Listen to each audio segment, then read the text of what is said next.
অধিকার কেউ গড়ে এনে দিবে না, লড়াই করে আদায় করতে হবে। এবং আমরা চাই প্রত্যেকটি নাগরিক তার ন্যায্য অধিকার পাক। এখানে কোনো রাজনৈতিক জমিদারি আমরা বরদাস্ত করব না।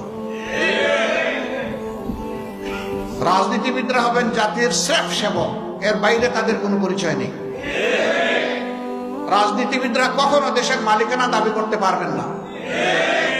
যারা এই মালিকানা দাবি করেছেন, যুগে যুগে তারা চরমভাবে অপদস্থ হয়েছেন।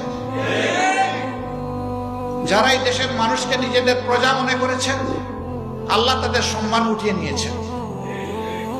আর যারা মানবতাকে সম্মান করেছে, শ্রদ্ধা করেছে, আল্লাহ তাআলা তাদের সম্মান বৃদ্ধি করে দিয়েছেন, তাদের শক্তিকে সংহত করেছেন।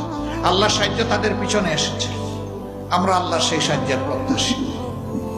এমন একটা জাতি আল্লাহ তাআলা আগামী দিনে আমাদেরকে গড়ার তৌফিক দিন, যেখানে মানুষে মানুষে কোনো ভেদাভেদ থাকবে না।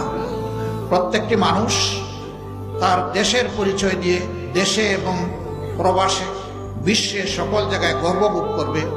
এমন একটি জাতি গড়ার জন্য, এই জাতি গড়ার যারা কারিগর, আল্লাহ তাআলা তাদেরকে হুঁশ জ্ঞান দিন, দায়িত্ববোধ তাদের মধ্যে জাগ্রত করে দিন, এবং তারা যেন সত্যকে ধারণ করে সামনের দিকে এগিয়ে যেতে পারে। আল্লাহ তাদেরকে সাহায্য করুন।